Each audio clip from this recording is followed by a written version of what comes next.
Hello friends, welcome to the success Kendra. Friends देखिए, बिहार दरोगा new vacancy 2025 आ गई है।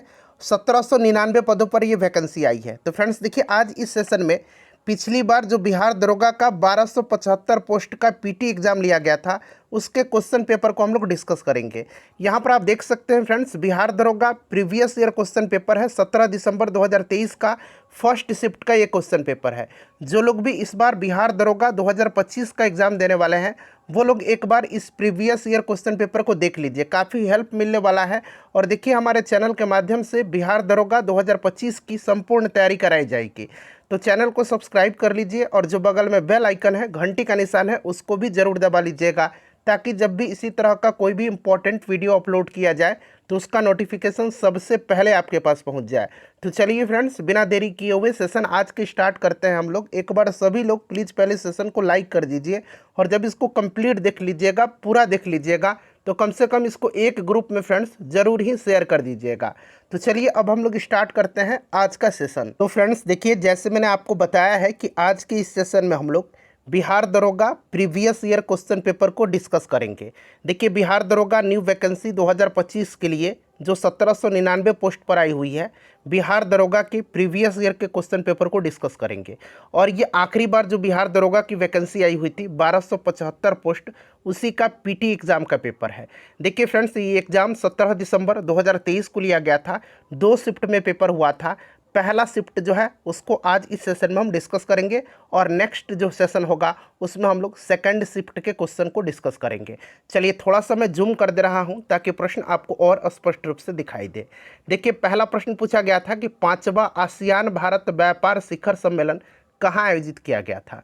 देखिए, उस समय का ये करंट का क्वेश्चन है, और इसका राइट आंसर हो जाएगा कुआलालंपुर में किया गया था। अच्छा, अभी रिसेंटली आपको याद रखना है, 5वां आसियान भारत युवा शिखर सम्मेलन का आयोजन 2025 में कहाँ पर हुआ है, तो इसको भी ध्यान रखना है। 5वां आसियान भारत युवा शिखर सम्मेलन 2025 का आयोजन जो है ये गोवा में हुआ है। तो साथ साथ आप इसे भी ध्यान रखिएगा, ठीक है। और देखिए, किसी भी एग्ज़ाम की तैयारी करने से पहले उसके प्रीवियस ईयर के क्वेश्चन पेपर को ज़रूर देख लेना चाहिए। इससे आपको पैटर्न का आइडिया लगेगा, इससे आपको आइडिया लगेगा कि करंट अफेयर्स का वेटेज क्या रहता है, साइंस का क्या रहता है, हिस्ट्री, पॉलिटी, ज्योग्राफी, इकोनॉमिक्स, इन सब का क्या वेटेज रहता है, तो सब कुछ आपको पता चल जाएगा। चलिए देखिए, दूसरा प्रश्न है कि राज्य विधानसभा की अधिकतम संख्या निर्धारित है। तो देखिए, भारतीय संविधान के अनुसार किसी राज्य विधानसभा की अधिकतम सदस्य संख्या, ये आपको पता है कि 500 है, और न्यूनतम सदस्य संख्या पूछेगा तो ये 60 है। तो साथ साथ आप यह भी ध्यान रखिएगा। चलिए, उसके बाद देखिएगा, पूछा गया है कि केंद्रीय मंत्रिपरिषद सामूहिक रूप से उत्तरदायी होती है। तो देखिए, केंद्रीय मंत्रिपरिषद सामूहिक रूप से लोकसभा के प्रति उत्तरदायी होती है, और ये भारतीय संविधान के किस अनुच्छेद में है, तो अनुच्छेद 75 के 3 में है। तो ये भी आप ध्यान रखिएगा, लोकसभा करेक्ट आंसर हो जाएगा। और देखिए, जितना भी बिहार दरोगा में इतिहास के प्रश्न पूछे गए हैं उनको मैं एक अलग सेशन में कवर करवाऊंगा। भूगोल के प्रश्न पूछे गए हैं उनको अलग कराऊंगा। उसके बाद पॉलिटी के जो प्रश्न पूछे गए हैं उनको मैं अलग करवाऊंगा। ज्योग्राफी हो गया, ठीक है ना। उसी प्रकार से मैं आपको साइंस के जो प्रश्न हैं उनको अलग करवाऊंगा। तो सब कुछ मैं आपको अलग अलग करवाऊंगा, ठीक है ना। चलिए देखिए, राष्ट्रीय आय बराबर होती है।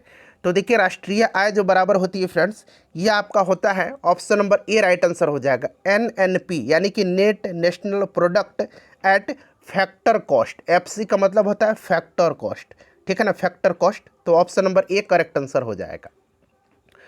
उसके बाद देखिए, संघीय कार्यपालिका में शामिल नहीं है। संघीय कार्यपालिका में शामिल नहीं है, ये पूछा जा रहा है। तो देखिए, संघीय कार्यपालिका में राष्ट्रपति, उपराष्ट्रपति, प्रधानमंत्री और मंत्रिपरिषद शामिल होते हैं, जिसका नेतृत्व प्रधानमंत्री करते हैं, मंत्रिपरिषद का, ठीक है ना। उसके बाद इसका अतिरिक्त अगर हम बात करते हैं तो भारत के महान न्यायवादी यानी कि अटॉर्नी जनरल भी संघीय कार्यपालिका का महत्वपूर्ण हिस्सा होता है, ठीक है ना। तो यहाँ पर राइट आंसर फ्रेंड्स क्या हो जाएगा, ध्यान दीजिएगा। इसमें से पूछा गया है नहीं है, तो राष्ट्रपति हैं, प्रधानमंत्री है, भारत के महान न्यायवादी हैं। ऑप्शन डी हो जाएगा, भारत के नियंत्रक एवं महालेखा परीक्षक इसमें शामिल नहीं है, ठीक है। चलिए, उसके बाद देखिएगा, पूछा गया है कि किस केंद्रीय मंत्रालय ने ई-सारस मोबाइल ऐप लॉन्च किया है। तो ये उस समय का करंट का क्वेश्चन है, तो इसका आंसर मैं आपको डायरेक्टली बता देता हूँ, ठीक है ना। यहाँ पर right answer option number C हो जाएगा, ग्रामीण विकास मंत्रालय, ठीक है ना, ग्रामीण विकास मंत्रालय। तो इसको आप ध्यान रखिएगा। चलो उसके बाद देखिए, हाल ही में पदक जीतने वाले रुद्राक्ष पाटिल का संबंध किस खेल से है? तो जितने भी खिलाड़ी चर्चा में रहते हैं उनका संबंधित खेल आप जरूर ध्यान रख करके जाइएगा। तो यहाँ पर देखिए पूछा गया है रुद्राक्ष पाटिल, तो ये निशानेबाजी से है, ठीक है। उसके बाद देखिएगा, कुमार पोस्ट सियाचिन में तैनात होने वाली पहली महिला अधिकारी का नाम बताइए। देखिए इसमें पहला या पहली शब्द लग जाता है ना, इसीलिए प्रश्न महत्वपूर्ण हो जाता है। और ये उस समय का करंट का भी क्वेश्चन था, और एक तरह से आप कह सकते हैं कि ये स्टैटिक जीके का भी प्रश्न बन जाता है। तो देखिएगा, कुमार पोस्ट सियाचिन में तैनात होने वाली पहली महिला अधिकारी का नाम क्या है? तो फ्रेंड्स इनका नाम है कैप्टन शिवा चौहान, ठीक है। उसके बाद देखिए, ये मैथ का प्रश्न है, इसका मैं आंसर आपको बता दे रहा हूँ, ऑप्शन डी हो जाएगा 500, ठीक है। अच्छा, उसके बाद देखिए, बिहार में प्रचलित कीमतों पर 2011-12, 2019-20 में विशुद्ध राज्य घरेलू उत्पाद की समृद्धि दर क्या थी? देख सकते हैं फ्रेंड्स, यहाँ से भी प्रश्न पूछा जा रहा है, ठीक है ना। तो इसका मैं आपको आंसर बता दे रहा हूँ, जब एग्जाम होगा ना उस समय आप रिसेंट वाला पढ़ करके जाइएगा। चलिए उसके बाद देखिएगा, कौशाम्बी किस महाजनपद की राजधानी थी? तो देखिए कौशाम्बी जो थी ना, ये वत्स महाजनपद की राजधानी थी। अर्थात टोटल 16 महाजनपद होते थे, ठीक है ना। तो इसे भी आप ध्यान रखिएगा। सबसे शक्तिशाली मगध महाजनपद हुआ करता था, जिसकी राजधानी गिरिब्रज या राजगिरी हुआ करती थी, ठीक है। चलिए उसके बाद देखिएगा कि किस समूह में सही अर्थ प्रकट करने वाले शब्द युग्म हैं? सही अर्थ प्रकट करने वाले, चलिए तो यहाँ पर देखिएगा, सर, वन और सर, तालाब, ये आपका करेक्ट हो जाएगा, ठीक है। चलिए उसके बाद देख लीजिएगा कि रूस किस संधि द्वारा प्रथम विश्व युद्ध से अलग हुआ था? बताइए।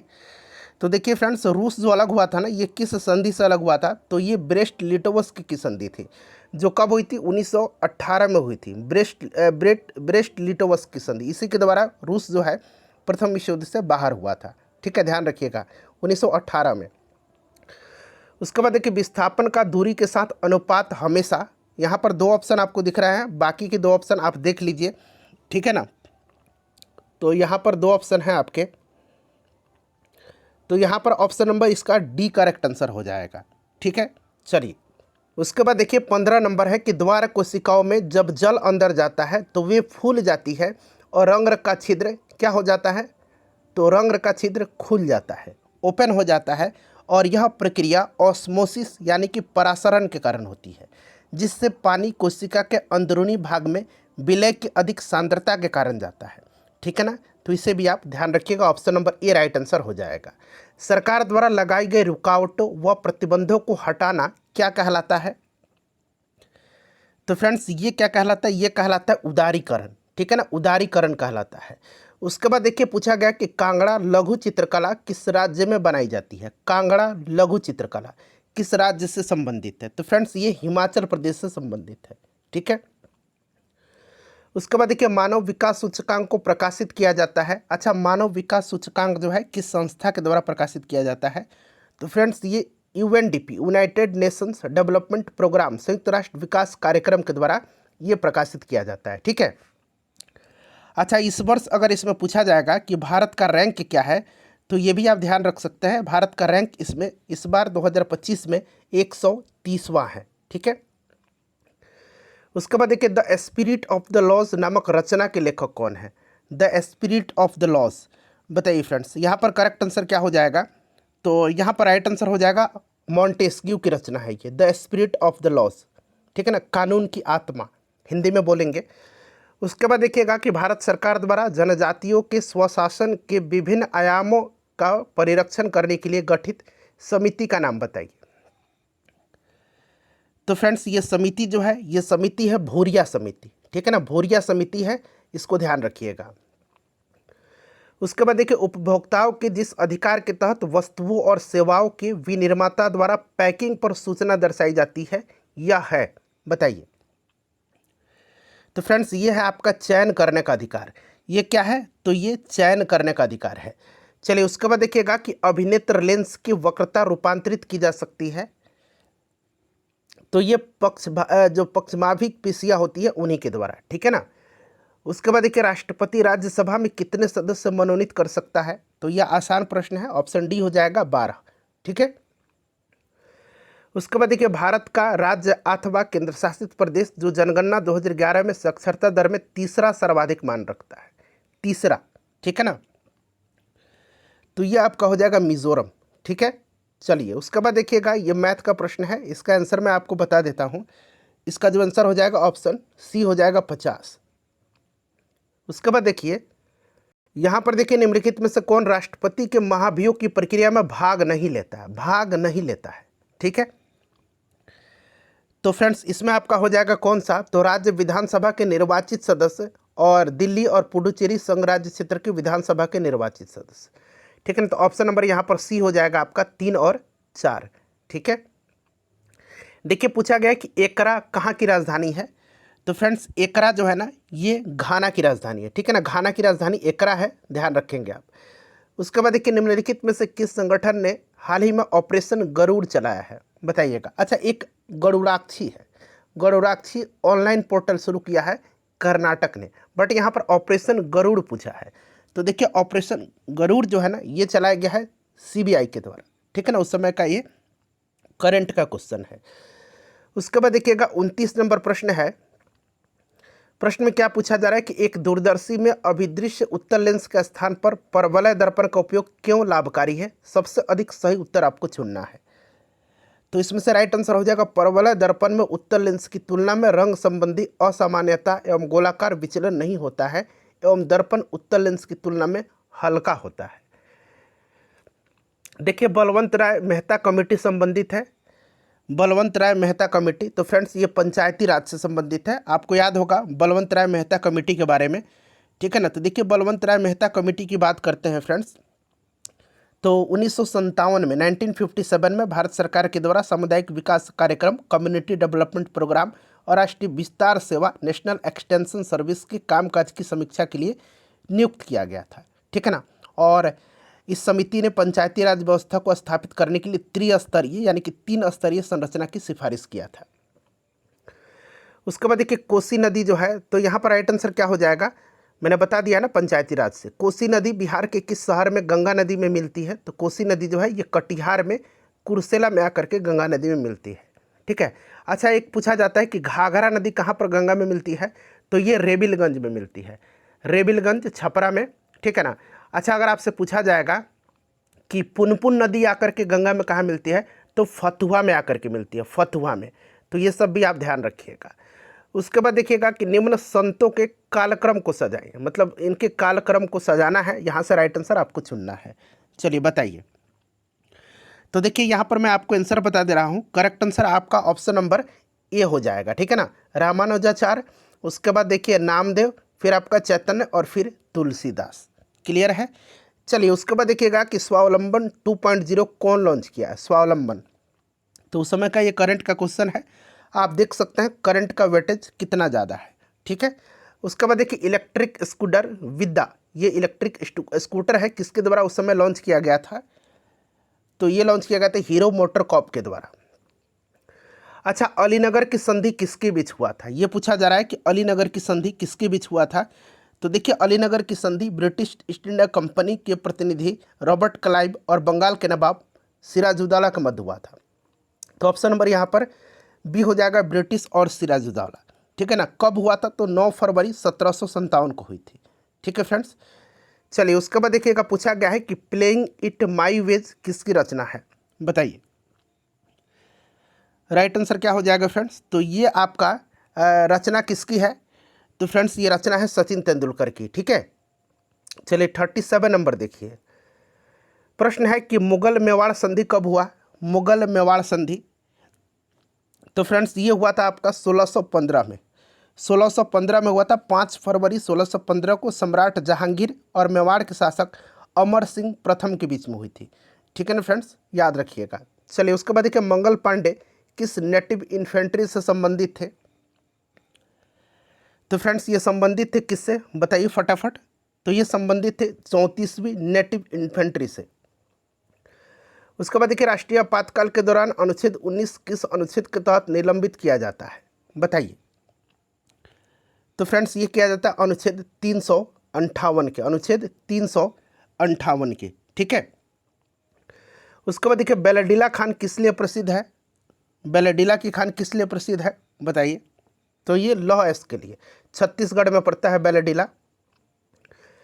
प्रोजेक्ट 75I किससे संबंधित है? तो ये संबंधित है पनडुब्बी से। अच्छा, ब्रॉन्ज मेडल जो है ये किसका मिश्रण है? ब्रॉन्ज मेटल जो होता है ये संबंधित किससे होता है, मतलब किसका ये मिश्रण होता है? तो फ्रेंड्स ये मिश्रण होता है आपका कॉपर और टीन का, कॉपर और टीन का, ठीक है।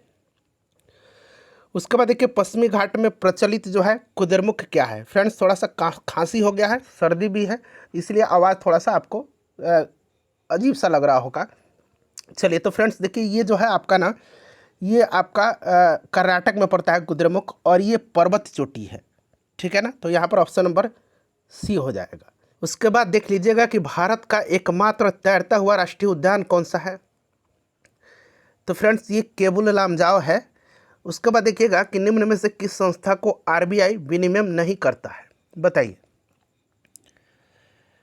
तो यह आपका उपकरण एवं निवेश संबंधी संस्था है, ठीक है। उसके बाद देखिएगा कि निम्नांकित में से कौन सा राज्य क्षेत्रफल के अनुसार सबसे बड़ा है? तो क्षेत्रफल के अनुसार आपको पता है कि सबसे बड़ा जो होगा आपका राजस्थान हो जाएगा, फिर मध्य प्रदेश और फिर महाराष्ट्र हो जाएगा। तो यहाँ पर राजस्थान है।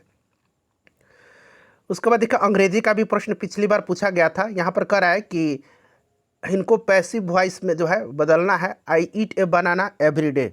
बताइए। तो यहाँ पर हो जाएगा a banana is eaten by me every day, ठीक है। उसके बाद देखिए निम्नलिखित तत्वों में से सबसे कम विद्युत ऋणात्मकता है किसकी? तो सबसे कम विद्युत ऋणात्मकता जो है इसमें से आपका हो जाएगा लिथियम की, ठीक है। उसके बाद देखिए एक समान वृत्तीय गति में निम्न राशि स्थिर रहती है। एक समान वृत्तीय गति में कौन सा राशि इसमें से स्थिर रहता है? तो यह आपका चाल हो जाएगा। उसके बाद देखिए अगला प्रश्न है कि निम्नलिखित निवारक निरोध अधिनियम को कालानुक्रम व्यवस्थित करिए, और यहाँ से आपको राइट आंसर चुन करके बताना है सही कोड से, ठीक है। तो यहाँ पर आपका राइट आंसर हो जाएगा ऑप्शन नंबर ए, दूसरा, चौथा, पहला और तीसरा। दूसरा, चौथा, दूसरा, चौथा, पहला और तीसरा, यही है ना। तो ऑप्शन नंबर आपका ए करेक्ट आंसर हो जाएगा। उसके बाद देखिए निम्नलिखित में से कौन अभिसरणीय द्रव्यों को अलग करने की एक विधि है? बताइए। तो फ्रेंड्स इसमें से आपका हो जाएगा कौन सा? प्रभाजी आसवन। कौन सा? प्रभाजी आसवन। उसके बाद देखिए गंगा के निचले मैदान किस फसल के लिए आदर्श परिस्थिति प्रदान करते हैं? तो ये आपके हो जाएंगे जूट के लिए, ठीक है ना, जूट के लिए। चलिए उसके बाद देखिएगा कि निम्नलिखित में से कौन से द्वितीयक समकों के स्रोत है? द्वितीयक समक, ठीक है। तो यहाँ पर आपका हो जाएगा इसमें से कौन सा?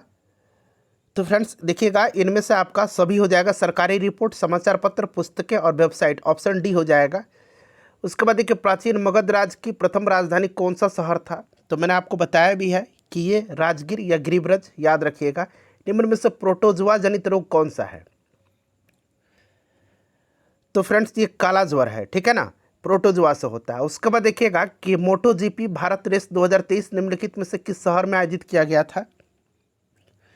तो ये ग्रेटर नोएडा में। और अगला भी पूछेगा तो ग्रेटर नोएडा ही ध्यान रखिएगा। वायु में ध्वनि तरंग विचरण करती है। तो फ्रेंड्स ये आपका केवल अनुदैर्घ्य तरंग के रूप में, ठीक है। अगला प्रश्न देखिएगा कि भारत के रक्षा मंत्रालय द्वारा माइक्रोसॉफ्ट ऑपरेटिंग सिस्टम को बदल करके कौन सा ऑपरेटिंग सिस्टम लेने जा रहा है? तो ये आपका माया हो जाएगा, ठीक है ना। करंट का क्वेश्चन है उस समय का, माया हो जाएगा यहाँ पर। उसके बाद देखिएगा कि 2011 में भारत में किस केंद्र शासित प्रदेश में लिंगानुपात न्यूनतम रहा है? बताइए। तो यहाँ पर आपका हो जाएगा दादर एवं नगर हवेली में, केंद्र शासित प्रदेश पूछा है, ठीक है ना। अच्छा ये मैथ का क्वेश्चन है, इसका मैं आंसर आपको बता दे रहा हूँ। करेक्ट आंसर आपका हो जाएगा ऑप्शन नंबर ए, ठीक है। चलिए उसके बाद देखिए बहुत ठंडे मौसम में टीन जो है ऐसा लिखा है, टीन, ठीक है। निम्न में से किस कारण से पाउडर में बदल जाता है? बताइए। तो फ्रेंड्स ये हो जाएगा सफ़ेद एसन से स्लेटी एसन में बदलने के कारण, जो कि अक्रिस्टलीय है। चलिए उसके बाद देखिएगा 62 नंबर कि नॉर्वे शतरंज ब्लिट्ज टूर्नामेंट में किस भारतीय शतरंज खिलाड़ी ने मैग्सन कार्लसन को हराया है? तो उस समय का ये करंट का क्वेश्चन है, ऑप्शन डी कुकेश ने, ठीक है ना। चलिए पूर्ति के नियम के अनुसार एक वस्तु की कीमत एवं उसकी पूर्ति मात्रा के मध्य संबंध होता है। तो फ्रेंड्स ये धनात्मक होता है। मैं आपका बिल्कुल समय नहीं ले रहा हूँ, चलिए टू द पॉइंट हम लोग डिस्कस कर रहे हैं। किसी खेत में क्रमवार नियोजित कार्यक्रम के अनुसार विभिन्न फसलों को उगाने को क्या कहते हैं? तो फ्रेंड्स इसको कहा जाता है फसल चक्र, ठीक है ना। अच्छा, रुपया पूछा गया है कि कहाँ की मुद्रा है। तो फ्रेंड्स ये रुपया जो है ये इंडोनेशिया की मुद्रा है, ठीक है ना। कहाँ की है? इंडोनेशिया की है। चलिए उसके बाद देखिए कच्चा माल सम्मिलित किया जाता है। तो फ्रेंड्स ये कार्यशील पूंजी में, कच्चा माल को कार्यशील पूंजी में सम्मिलित किया जाता है। व्यावसायिक बैंकों का मुख्य कार्य क्या है? तो फ्रेंड्स जमा स्वीकार करना और ऋण देना, ठीक है। अच्छा उसके बाद देखिएगा कि फ्रांस के निम्न में से किन दो नेताओं ने नेशनल असेंबली के गठन की घोषणा किया था? देखिए ये वर्ल्ड हिस्ट्री से रिलेटेड क्वेश्चन है। तो ये मिराबियो और ओबेसिये ने किया था, ठीक है ना। ये ध्यान रखिएगा, ये प्रश्न रिपीट भी हो सकता है। चलिए उसके बाद देखिए बानों को रखने का साधन, वाक्यांश के लिए एक शब्द। तो बानों को रखने का जो साधन होता है उसको बोला जाता है तुनीर, तुनीर बोला जाता है, ठीक है।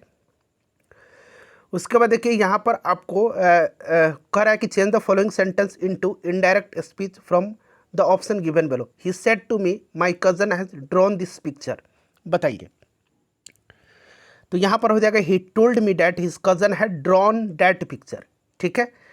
देखिएगा कि भारत रत्न विजेता भूपेन हजारिका निम्नलिखित क्षेत्रों में से किससे संबंधित है? तो भूपेन हजारिका ये असम से बिलोंग करते थे और ये आपके कला हो जाएगा, ऑप्शन ए राइट आंसर हो जाएगा, ठीक है। चलिए उसके बाद देख लीजिएगा कि निम्नलिखित में से अनऔपचारिक शर्करा कौन सा है इसमें से? तो फ्रेंड्स ये आपका हो जाएगा ऑप्शन नंबर डी सेलोबायोस, ठीक है। उसके बाद देखिएगा कि मुख्यमंत्री की कार्य एवं शक्तियों का उल्लेख भारतीय संविधान के किस अनुच्छेद में मिलता है? बताइए मुख्यमंत्री के कार्य और शक्तियों का उल्लेख। तो फ्रेंड्स ये मिलता है आपका अनुच्छेद 167 में। अगला प्रश्न कि आंत में पाचन के पश्चात अवशोषित वसा का वहन किया जाता है। तो ये किया जाता है रुधिर के द्वारा। उसके बाद देखिएगा कि फिटकिरी गंदले पानी को किस प्रक्रिया के द्वारा स्वच्छ करता है? फिटकिरी तो ये करता है स्कंदन के द्वारा। उसके बाद देखिए कॉपर छीलन को सांद्र H2SO4 सल्फ्यूरिक अम्ल के साथ गर्म करने पर क्या मुक्त होता है? तो फ्रेंड्स ये SO2 हो जाएगा। उसके बाद देखिएगा कि वास्को डी गामा भारत में कब आया था? सिंपल सा क्वेश्चन है। 1498 में गंगा के मैदान में नवीन जलोढ़ निक्षेपों को क्या कहा जाता है? नवीन पूछा गया है, यहाँ पर देख सकते हैं। तो खादर कहा जाता है और पुराने को बांगर कहा जाता है। उसके बाद देखिएगा ये मैथ का क्वेश्चन है, मैं आपको इसका आंसर डायरेक्टली बता दे रहा हूँ। ऑप्शन नंबर सी हो जाएगा। निम्नलिखित में से किस दिन को विश्व पृथ्वी दिवस मनाया जाता है? तो देखिए जल दिवस 22 मार्च को और पृथ्वी दिवस 22 अप्रैल को, ठीक है ना। जैव विविधता दिवस 22 मई के दिन मनाया जाता है, ठीक है। प्रयाग प्रशस्ति का रचनाकार कौन था? तो समुद्रगुप्त के दरबारी कवि थे हरिसेन, ठीक है ना। चलिए देखिएगा कि निम्नलिखित में से जीवाणु जनित रोग को पहचानिए और सही विकल्प चुनिए। जीवाणु जनित तो यहाँ पर कौन कौन हो जाएगा फ्रेंड्स? तो यह आपका हो जाएगा, इसमें से अगर बात करते हैं तो कुष्ठ, टिटनस, ठीक है ना, और हैजा, और ये मस्तिष्कावरोध क्या है? मस्तिष्क आवरण शोध, ठीक है ना। तो ऑप्शन यहाँ पर बी करेक्ट आंसर हो जाएगा इसका, ठीक है। ये पोलियो हो गया, तो ये तो वायरस से होता है। यहाँ देखिए रेबीज है, ये वायरस से होता है, तो ये दोनों कट जाएगा, ठीक है ना। तो ए और बी हो जाएगा। बिहार राज्य का क्षेत्रफल, ये आपको एडजेक्ट याद रखना है, 94,163 वर्ग किलोमीटर, ठीक है। और जनसंख्या 10,40,99,452, ठीक है, 2011 के अनुसार। उसके बाद देखिए 1991 में भारत में आर्थिक सुधारों को अपनाने का मुख्य और तत्कालिक कारण क्या था? तो फ्रेंड्स ये आपका था भुगतान संतुलन का संकट, ठीक है। चलिए उसके बाद देखिएगा कि इमरजेंसी यानी कि आपातकाल हार्मोन किसको कहा जाता है? तो ये एड्रेनलिन हार्मोन जो है ना, उसी को आपातकालीन हार्मोन कहा जाता है। इसको उड़ो और लड़ो हार्मोन के नाम से भी जाना जाता है। उसके बाद देखिए समुद्री जैव विविधता के लिए भारत का पहला, अब देखिए यहाँ पहला शब्द बनने लग गया है ना, इसलिए इंपॉर्टेंट है। राष्ट्रीय केंद्र कहाँ स्थित है? समुद्री जैव विविधता के लिए भारत का पहला राष्ट्रीय केंद्र, तो यह आपका जामनगर गुजरात में है। उसके बाद देखिए पूछा गया अंत्योदय अन्न योजना कब लागू किया गया था? तो ये सन 2000 में। उसके बाद देखिए पूछा गया कि भारतीय संविधान के कौन से भाग को 7वें संविधान संशोधन 1956 के द्वारा हटाया गया, ठीक है। यहाँ पर देखिएगा ऑप्शन में क्या है, हाँ बताइए। तो ये आपका हो जाएगा भाग 7 में। एक बार और आप देख लीजिए यहाँ पर, ठीक है, कहाँ गया, हाँ यहाँ पर है, देख लीजिए। भारतीय संविधान के कौन से भाग को 7वें संविधान संशोधन 1956 के द्वारा हटाया गया? तो भाग 7 को। उसके बाद देखिए प्रक्षेप, जिसमें केंद्र से सभी बिंदुओं की दिशाओं को सही सही दर्शाया जाता है, वो कौन सा प्रक्षेप कहलाता है? तो ये आपका दिगंशीय कहलाता है। कौन सी अंतर्राष्ट्रीय सीमा को पार किए बिना आप भारत से तिब्बत जा सकते हैं, बताइए। तो फ्रेंड्स ये भारत म्यांमार सीमा है।